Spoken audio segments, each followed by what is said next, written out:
بندے کو عدم سے وجود میں لائے، جس اللہ نے پیدا کی، جو اللہ ماں کے پیٹ کے اندر 3 اندھیروں میں اس کو پالتا رہا، ظلمات بعضها فوق بعض، اندھیرے ہی اندھیرے، ایک تو ماں کی پیٹ کا اندھیرا، ایک رحم کے اوپر چھلی کا اندھیرا، ایک رحم کا اندھیرا، اس کے اندر جو ذات پال رہی ہے اور اس کے اندر جو ذات پیدا کر رہی ہے، اس کے اندر جو ذات اعضاء بنا رہی ہے، اس کے اندر آنکھوں کا سائز اور رنگ اور نور بھر رہی ہے، اس کے اندر کانوں کے پردے فٹ ہو رہے ہیں، اس کے اندر بالوں کی افزائش ہو رہی ہے، اس کے اندر جسم کے اعضاء بڑھ رہے ہیں، تو سوچنے کی بات یہ ہے کہ جب باہر آیا تو کیا تیری رزق کا معاملہ وہ پورا نہیں کرے گا؟ تیری مشکلیں وہ حل نہیں کرے گا؟ جو تجھے کہاں سے اٹھا کر کہاں تک لے آئے اور پھر تجھے کہاں تک لے کر جائے گا؟ لے کر تو خالی نہیں آیا، یہاں سے تو آگے بھی کہیں پڑا ہے۔ یہ بچپنا ہے، پھر لڑکپن ہے، پھر جوانی ہے، پھر ادھیڑ عمر ہے، پھر بڑھاپا ہے۔ وَمِنْكُم مَّن يُرَدُّ إِلَىٰ أَرْذَلِ الْعُمُرِ لِكَيْ لَا يَعْلَمَ مِن بَعْدِ عِلْمٍ شَيْئًا۔ فرمایا کہ یہ تو ہزاروں مراحل ہیں جن سے انسان گزر کر جاتا ہے، وَأَلَيْسَ اللَّهُ بِكَافٍ عَبْدَهُ، کہ اللہ اپنے بندے کو کافی نہیں ہے؟ اللہ کو اپنی ضرورت، اللہ کو اپنے بندوں کی ضرورتوں کا پتہ نہیں ہے، اللہ کو اپنی بندوں کی مشکل کا پتہ نہیں ہے، اللہ کو اپنے بندوں کے معاملات کا پتہ نہیں ہے، اس کی چاہتوں کا پتہ نہیں ہے، اس کی دعاؤں کا پتہ نہیں ہے۔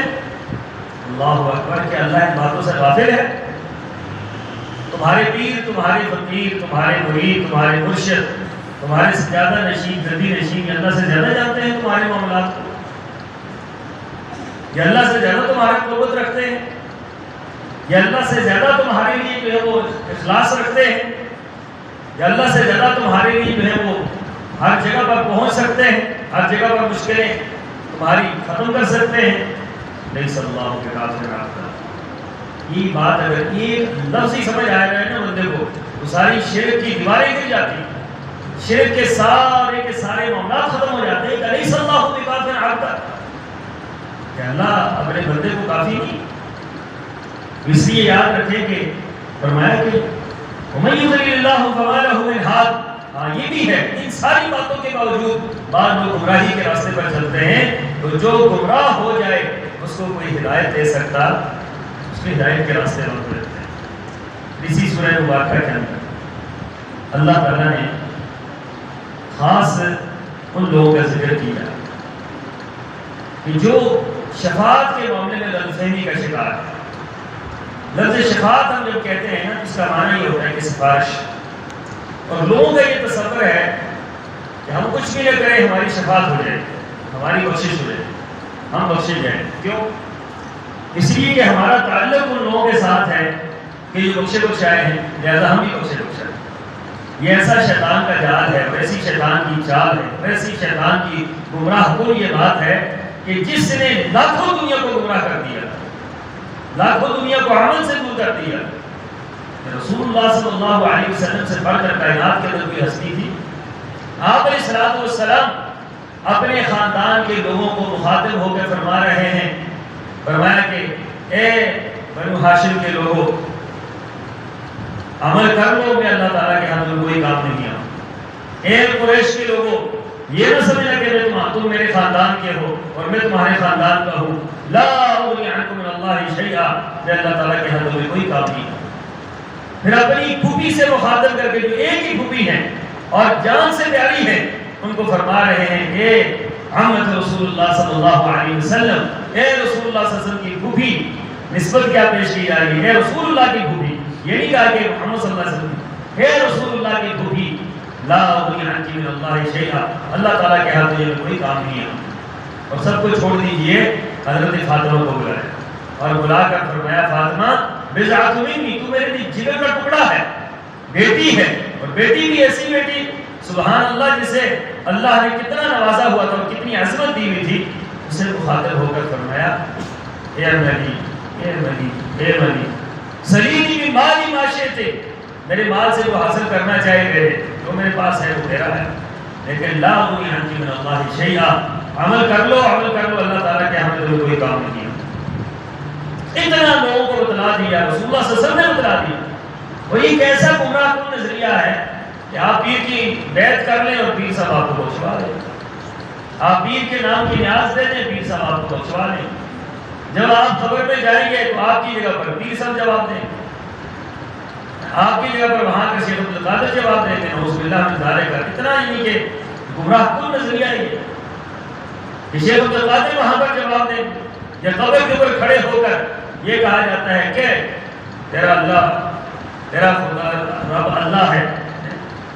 کیسی کیسی باتیں ہیں دیکھیں، تیرے نبی محمد صلی اللہ علیہ وسلم ہیں، بیٹا کہ ایسے لگتا ہے جیسے منکر نکیر جو ہیں ان کے پکڑے ہوئے لوگ ہیں اور بے بس اور بے کس مخلوق ہے اللہ کی، اور اللہ بھی ان کے سامنے بے کس اور بے بس ہے، نعوذ باللہ من ذالک، کہ جو ان کے پیر چاہتے ہیں، جو ان کے فقیر چاہتے ہیں، جو ان کے ملا چاہتے ہیں، جو ان کے مولوی چاہتے ہیں، جو ان کے سجادہ نشین اور گدی نشین چاہتے ہیں، جو چاہتے ہیں کر گزرتے ہیں، یہ بے بس اور بے کس لوگ ہیں سارے کے سارے۔ لا حول ولا قوت الا باللہ۔ کتنی عجیب بات اور کتنے گمراہ کن نظریات ہیں جو مسلمانوں کے اندر شفاعت کے بارے میں۔ قل للہ الشفاعۃ جمیعا، ساری کی ساری شفاعت کا معاملہ کس کے پاس ہے؟ اللہ کے پاس۔ لہ ملک السماوات والارض، فرمایا کہ زمین و آسمان تو اس کے ہیں، ساری کی ساری کائنات اس کی ہے، اور اس نے تو آگے کوئی نہیں چھوڑ رکھا کہ تم سفارش کر لینا چھڑا لوں گا۔ من ذا الذی یشفع عنده الا باذنہ، من ذا الذی یشفع عنده الا باذنہ، کون ہے کس کو جرأت اور کس نے یارا ہے کہ اللہ کی مرضی نہ ہو، مشرک ہو، بدعتی ہو، کفر کرتا ہو، اسلام کے مخالف ہو، نماز نہ پڑھتا ہو، روزہ نہ رکھتا ہو، زکوٰۃ نہ دیتا ہو، احکامات اسلام کی دھجیاں اڑاتا ہو، مذاق اڑاتا ہو، اور کل قیامت میں مجھ سے کوئی پیر چھڑا کر لے جائے گا۔ اللہ اکبر، من ذا الذی یشفع عنده الا باذنہ، اس کی سفارش کس کی ضرورت ہے کہ سفارش کرے کوئی اللہ کے سامنے؟ سفارش وہی کرے گا جس کو آگے ہوگا سفارش کرنے کا، اور اسی کی کرے گا جس کے بارے میں اللہ فرمائیں گے اس کی سفارش کو کرے۔ یہاں کسی کی مرضی تو نہیں چلے، وہاں کسی کی مرضی نہیں چلے۔ پھر اسی سورہ مبارکہ کے اندر فرمایا کہ بعض لوگوں کو توحید بڑی بری لگتی ہے، وَإِذَا ذُكِرَ اللَّهُ وَحْدَهُ اشْمَأَزَّتْ قُلُوبُ الَّذِينَ لَا يُؤْمِنُونَ بِالْآخِرَةِ۔ فرمایا کہ جب توحید کی بات کی جاتی ہے، اللہ کی باتیں بیان ہوتی ہیں، اللہ کی توحید کی باتیں بیان ہوتی ہیں، ان کے دل جو ہے وہ سکڑ جاتے ہیں، ان کے دل تنگ ہو جاتے ہیں، کھٹن پیدا ہوتی ہے دلوں کے اندر کہ یہ کیا باتیں ہو رہی ہیں۔ وَإِذَا ذُكِرَ الَّذِينَ مِن دُونِهِ إِذَا هُمْ يَسْتَبْشِرُونَ، جب ان کی پیروں کی باتیں ہوتی ہیں تو چھل چھل کے لگتے ہیں اور نعرے مارتے ہیں، کیا بات ہے، وہ جی سرکار کی باتیں ہو رہی۔ اللہ کی بات ہو تو ان کے جگر پھٹتے ہیں، اور ان کے پیروں اور فقیروں کی بات ہو تو یہ خوش ہو کر حال ڈلتے ہیں، ان کو خوش ہو کر یہ اچھل اچھل کر لگتے ہیں کہ ہمارے پیروں کی باتیں ہو رہی، کیا بات ہے؟ فرمایا یہ تمہارا اللہ کے ساتھ تعلق ہے، یہ تمہارا دین کے ساتھ تعلق ہے، اس کے باوجود تم یہ آس لگا کر بیٹھے ہو کہ تم بخشے جاؤ گے۔ قرآن پاک کی ان آیات مبارکہ میں فرمایا قل اللہم فاطر السماوات والارض، کہہ دیجئے زمین و آسمان کا مالک کون ہے؟ اللہ ہے، اس کو بنانے والا اللہ ہے۔ عالم الغیب والشہادہ، فرمایا کہ ظاہر و باطن کا جاننے والا بھی وہ ہے۔ انت تحکم بین عبادک فیما کانوا فیہ یختلفون، دنیا کے اندر جو ان کے نظریات اور جو عقائد انہوں نے بنا رکھے تھے، کل اللہ تعالیٰ فیصلہ فرمائیں گے انہوں نے کیا کچھ کیا تھا۔ ایک ایک بات کے بارے میں فیصلہ ہوگا، یقیناً نکالا کہاں سے؟ ہم نے کہا تھا یہ بات ایسی ہوگی، ہم نے کہا تھا اس کو اختیار حاصل ہے، ہم نے کہا تھا اس نے بنایا، ہم نے کہا اس کے سامنے سجدہ کرو، ہم نے کہا اس کو خدا مانو، اس کو مشکل کشا حاجت روا اور داتا اور مستقیم مانو، ہم نے یہ بات کہی؟ ہم نے تو نہیں کہی۔ انت تحکم بین عبادک فیما کانوا فیہ یختلفون، اختلاف کرتے تھے نا توحید کے معاملے میں، اللہ تعالیٰ فیصلہ فرمائے گی جو تم اختلاف کرتے تھے۔ سبحان اللہ، کتنا عجیب وقت ہوگا کہ فرمایا کہ وَلَوْ أَنَّ لِلَّذِينَ ظَلَمُوا مَا فِي الْأَرْضِ جَمِيعًا وَمِثْلَهُ مَعَهُ لَافْتَدَوْا بِهِ مِنْ سُوءِ الْعَذَابِ يَوْمَ الْقِيَامَةِ، فرمایا کہ اس وقت اگر انسانوں کو ساری کائنات کی دولت دے کر اپنے آپ کو چھوڑانا پڑے تو یہ دولت دینے کو تیار ہو جائیں گے ہماری جان چھوڑ جائے، لیکن اس وقت ان کی جان نہیں چھوٹے، اس وقت جان نہیں چھوٹے۔ ابھی جان چھڑانے کا وقت ہے، ابھی جان چھڑانا ہے تو ان پیروں سے جان چھڑا دو، ان فقیروں سے جان چھڑا دو، ان شرک اور بدعت سے جان چھڑا لو، کفر سے جان چھڑا لو، برے عقائد اور برے نظریات سے جان چھڑا لو، اللہ اور اس کے رسول کے تابعدار اور فرما بردار بن جاؤ، پھونک پھونک کر قدم رکھو کہ کہیں شرک نہ ہونے پائے، کہیں بدعت نہ ہونے پائے، کہیں اللہ کی نافرمانی نہ ہونے پائے، ہر لمحے یہ فکر دامنگیر ہو کہ کہیں اللہ ناراض نہ ہو جائے۔ جب آپ اس طریقے سے پھونک پھونک کے قدم رکھیں گے، قرآن کو آگے رکھیں گے، حدیث کو آگے رکھیں گے، اس کے پیچھے چلیں گے، اللہ اور اس کے رسول کی تعبیرات اور اللہ اور اس کے رسول کی شریعت، اللہ اور اس کے رسول کے احکامات کی پابندی کریں گے، تو پھر کیا ہے؟ پھر کل پچھتانا نہیں پڑے گا۔ پھر کل یہ صورتحال نہیں ہوگی کہ انسانوں کو ساری کائنات کی اگر دولت مل جائے تو یہ کہیں گے کہ ہمیں چھوڑا دو، آج یہ ساری دولت لے لو، ہمیں چھوڑ دو، لیکن فرمایا کہ اب کوئی چیز ان کے کام نہیں آئے گی، کوئی ان کا رونق ہونا کام نہیں آئے گا، کوئی اس وقت ان کی سفارش کام نہیں آئے گی، کوئی اس وقت ان کی رشوت کام نہیں آئے گی، کوئی ان کے تعلقات کام نہیں آئیں گے، کوئی اس وقت ان کی بیٹیں کام نہیں آئیں گی، کچھ بھی کام نہیں آئے گا۔ اس وقت کام آئے گا تو صرف اور صرف آپ کا نیک عمل کام آئے گا جو آپ کا اللہ کے ساتھ تعلق ہے۔ من آتا للہ ومنع للہ، جو اللہ کے لیے دیتا ہے، جو اللہ کے لیے رک جاتا ہے، جو اللہ کے لیے جو ہے محبت رکھتا ہے، جو اللہ کے لیے بغض رکھتا ہے، جو اللہ کے لیے سارے معاملات کرتا ہے، فقد استکمل الایمان، ایمان اس وقت مکمل ہوتا ہے۔ قل ان صلاتي ونسكي ومحياي ومماتي لله رب العالمین، کہہ دیجیے کہ میری نماز، میری قربانی، میرا روزہ، میری ہر چیز، میری زندگی، میری موت کس کے لیے ہے؟ اللہ رب العالمین کے لیے۔ ہر چیز اللہ کے لیے، ہر معاملہ اللہ کے لیے، میرے سجدے اللہ کے لیے، میرے رکوع اللہ کے لیے، میرے قومیں اللہ کے لیے، میرے جلسے اللہ کے لیے، میرے اتحیات اللہ کے لیے، میرے رونا اللہ کے لیے، میری عاجزی اور انکساری اللہ کے لیے، میری دعائی اللہ کے لیے، میری نظر و نیاز اللہ کے لیے، میرا ہر معاملہ اللہ کے لیے۔ جب یہ آپ کا عقیدہ اور نظریہ ہوگا، اس پر آپ گامزن ہوں گے، تو اللہ تعالیٰ آپ کو ضرور اللہ تعالیٰ آپ کو معاف بھی کرے گا اور آپ کو جنت کے اندر داخل بھی کرے گا۔ تو فرمایا کہ یہ ان لوگوں کی یہ حال ہوگا کہ ساری دنیا دے کر بھی اپنے آپ کو نہیں چھڑا سکیں۔ پھر اسی سورہ مبارکہ کے اندر اللہ تعالیٰ نے ان لوگوں کے متعلق فرمایا قل یا عبادی الذین اسرفوا علی انفسہم لا تقنطوا من رحمۃ اللہ، فرمایا کہ میرے بندے جو اسراف کر بیٹھے ہیں، دیکھیں انسان ہو کر گناہ تو ہوں گے، تو فرمایا کہ جو اسراف کر بیٹھے ہیں ان سے کہہ دیجیے کہ لا تقنطوا من رحمۃ اللہ، میری رحمت کے دروازے کھلے، توبہ کر لیں، استغفار کر لیں، اللہ سے رجوع کر لیں، سچے دل کے ساتھ توبہ کر لیں۔ آپ کے توبہ کرنے کی دیر ہے، اللہ کی معاف کرنے میں کوئی دیر بھی نہیں ہے۔ تو فرمایا کہ ان اللہ یغفر الذنوب جميعا انہ هو الغفور الرحیم، فرمایا کہ اللہ کی طرف توبہ کرو، سب کے ساتھ توبہ کرو، سب توبہ کرو کہ اللہ تعالیٰ سب کو معاف کر دے گا۔ اللہ سے کوئی پوچھنے والا نہیں ہے کہ یہ معاف کیوں کیا ہے یا اس کو بخشا کیوں ہے۔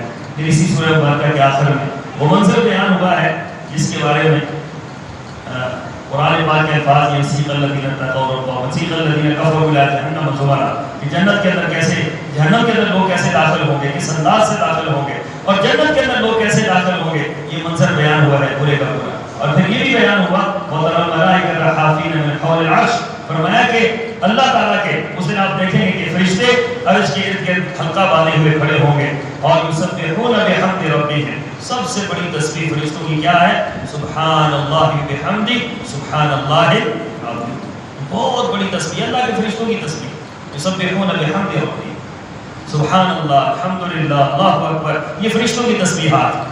ان تسبیحات کی اتنی بڑی قدر و منزلت ہے کہ فرمایا کہ سبحان اللہ الحمدللہ، یہ لفظ الحمدللہ اتنی عظیم چیز ہے کہ آسمان اور زمین کے درمیان جتنا خلا ہے، ان کی عظمت اتنی اس ایک جملے کی کہ پورے کا پورا آسمان اور زمین کا خلا اس ایک جملے سے بھر جاتا ہے۔ میزان اللہ کا میزان کہ جس کے اندر زمین و آسمان کو رکھ دیا جائے گا وہ نہیں بھرے گا، اس کے اندر جب الحمدللہ کو رکھا جائے گا تو وہ بھر جائے گا، لا الہ الا اللہ کو رکھا جائے گا وہ بھر جائے گا، سبحان اللہ کو رکھا جائے گا وہ بھر جائے گا۔ اس لیے یاد رکھیں کہ میزان کے اندر وزنی چیزیں وہ اللہ کی تسبیحات، سبحان اللہ الحمدللہ اللہ اکبر سبحان اللہ وبحمدہ سبحان اللہ العظیم۔ تو یہ ساری کی ساری احکامات اسی مبارک صورت میں، اس کے بعد سورہ مومن ہے، سورہ مومن کے اندر بھی بے شمار احکامات، بالخصوص حضرت موسیٰ علیہ السلام کا تذکرہ، فرعون، حامان اور قارون کے ساتھ جو حضرت موسیٰ علیہ السلام کا معاملہ ہے اس کو ذکر کیا گیا، اور اس کے بعد دیگر احکامات کا ذکر سورہ مومن کے اندر ہے۔ سورہ مومن بھی بہت اہم صورت ہے اس لحاظ سے، اس کے اندر بھی توحید کے تذکرے ہیں، اس کے اندر بھی رسول اللہ صلی اللہ علیہ وسلم کی مکہ المکرمہ میں جو معاملات تھے اس کا تذکرہ ہے. پھر اللہ تعالیٰ نے رسول اللہ صلی اللہ علیہ وسلم کو خاص جو انعامات دیے ان کے تذکرے ہیں. پھر اس کے بعد سورہ حامیم سجدہ ہے. سورہ حامیم سجدہ کے اندر بھی بے شمار اللہ تعالیٰ نے اپنے بندوں کے احکامات نازل فرمائے ہیں. بالخصوص فرمایا الذین قالوا ربنا اللہ ثم استقاموا تتنزل علیہم الملائکہ کہ جو یہ بات کہتے ہیں اللہ ہمارا رب ہے اس پر ڈٹ جاتے ہیں. پھر اللہ ہمارا رب ہے. بس یہ دیکھیں نا کیا لفظ جملہ فرمایا ان الذین قالوا ربنا ثم استقاموا. بس یہ پورے کا پورا خلاصہ ہے پوری زندگی کا کہ جب آپ نے اللہ کو رب مانا ہے اس پر ڈٹ جائیں. بس اس سے ادھر ادھر نہ رائی کے دانے کے برابر نہ دائیں نہ بائیں نہ آگے نہ پیچھے صرف اللہ کے ساتھ تعلق. بس ثم استقاموا تتنزل علیہم الملائکہ پھر اللہ کے فرشتے اترتے ہیں. اللہ تخافوا ولا تحزنوا. کوئی مسئلہ ہوگا کوئی پریشانی ہوگی کوئی مشکل ہوگی کوئی بیماری آئے گی کوئی آفت آئے گی یہ بندہ آفتوں کے آنے کے بعد بھی اس سے باہر نکل جائے گا. کیوں؟ نحن اولیاؤکم فی الحیاۃ الدنیا وفی الآخرہ. اللہ فرماتے ہیں ہم ان کے دوست ہیں دنیا کے اندر بھی اور آخرت کے اندر بھی. جب ہماری دوستی حاصل ہے تو پھر ناکامی کس طرح ہو سکتی ہے؟ جس کا اللہ دوست بن جائے وہ کبھی ناکام ہو سکتا ہے؟ تو اللہ کی دوستی کے لیے توحید پر ہونا اور اللہ کے ساتھ تعلق کا ہونا ضروری ہے. اس سورہ مبارکہ کے اندر یہ آیت مبارکہ بھی موجود ہے اور دیگر احکامات بھی موجود ہیں. سوال یہ ہے آج کل اسی مضمون کے حوالے سے کہ سب سے طاقتور ترین فرشتہ کون سا ہے؟ سب سے طاقتور ترین فرشتہ جی فرمائیں. حضرت اسرافیل. حضرت اسرافیل ماشاء جو بجل لے کر جائے جی جی اور جو حاملین عرش ہیں وہ فرشتے اس کے بعد ہوتا ہے. ماشاء اللہ اپنے حاملین کے نام ساتھ لے لیے. ٹھیک ہے. اور جی حضرت جبرائیل ماشاء اللہ معاملہ صاحب ہیں. ہاں جبرائیل اللہ تعالیٰ آپ لوگوں کو برکت دیں. سب سے طاقتور ترین فرشتے جو ہیں اللہ کے سب سے بڑے فرشتے سب سے طاقتور فرشتے وہ حاملین عرش. حضرت اسرافیل نہیں حضرت جبرائیل بھی جو حاملین عرش ہیں یہ سب سے زیادہ طاقتور فرشتے ہیں جنہوں نے اللہ کے عرش کو اٹھایا ہوا. ان کی تعداد کتنی ہے؟ 8 ماشاء اللہ 8 ان کی تعداد ہے. اللہ کو برکت 8 ان کی تعداد. اب یہ 8 فرشتے اٹھائے ہوئے رسول اللہ صلی اللہ علیہ وسلم نے مسند احمد کی روایت آپ نے فرمایا کہ مجھے ایک فرشتے کے متعلق بیان کرنے کا کہا گیا کہ ایک فرشتہ کتنا بڑا ہے کتنا طاقتور ہے. تو آپ علیہ الصلوۃ والسلام نے جو حاملین عرش والے فرشتے ہیں ان میں سے ایک فرشتے کے بارے میں فرمایا کہ اس کے کان کی جو لو ہے یہاں سے لے کر جہاں تک کندھا ختم ہوتا ہے یہاں تک جو فاصلہ ہے صرف یہ فاصلہ 700 سال کے برابر ہے. 700 سال کا فاصلہ جنہوں نے اللہ کا عرش اٹھایا ہوا ہے. اور اللہ کا عرش کتنا ہے؟ وسیع کرسی السماوات زمین و آسمان پر وسیع ہے وہ. پھر یہ فرشتے کتنے بڑے ہوں گے اللہ کا عرش کتنا بڑا ہوگا. سبحان اللہ اللہ اکبر. پھر میرا رب جو ہے اس کی کوئی مثال دی جا سکتی ہے. تو فرمایا کہ ایک فرشتے کا یہ حال ہے کہ اس کے یہاں سے لے کر یہاں تک. اور پھر مفسرین کی بات کرتے ہیں محدثین کہ اب یہ اس جملے سے یہ بات سمجھ نہیں آ رہی کہ اس 700 سال سے مراد یہ دنیا کے 700 سال ہیں یا یہ آخرت کے 700 سال ہیں. یہ بات کہنے بھی بڑی مشکل ہے کہ یہ کتنی اللہ تعالیٰ نے اس فرشتے کو طاقت دی ہے کہ جس نے عرش اٹھا رکھا ہے اور اس کی پھر باقی اعضاء کا کیا حال ہوگا اور باقی اس کی طاقت کا کیا حال ہوگا. یہ اللہ کی وہ مخلوق ہے لا یعصون اللہ ما امرهم. یہ اللہ کی نافرمانی یہ اللہ کی نافرمانی نہیں کرتے. اے انسان مجھے شاباش ہے کہ پیٹ میں تیرے درد ہو تو ساری دنیا تجھے بھول جاتی ہے تو اللہ کے سامنے اگر کر کھڑا ہوتا ہے انا ربکم الاعلی. اور کبھی کیا اور کبھی کیا قتل الانسان ما اکفر. فرمایا کہ انسان تو ہلاک ہو کہ تو نے کیسے کیسے کفر کے طریقے اختیار کیے ہوئے ہیں. رجوع کرنے کی ضرورت ہے. رب کی عظمت کو ماننے کی ضرورت ہے. رب کی عظمت کو تسلیم کرنے کی ضرورت ہے اور اپنے عقیدوں کو درست کرنے کی ضرورت ہے. واخر دعوانا ان الحمد للہ رب العالمین.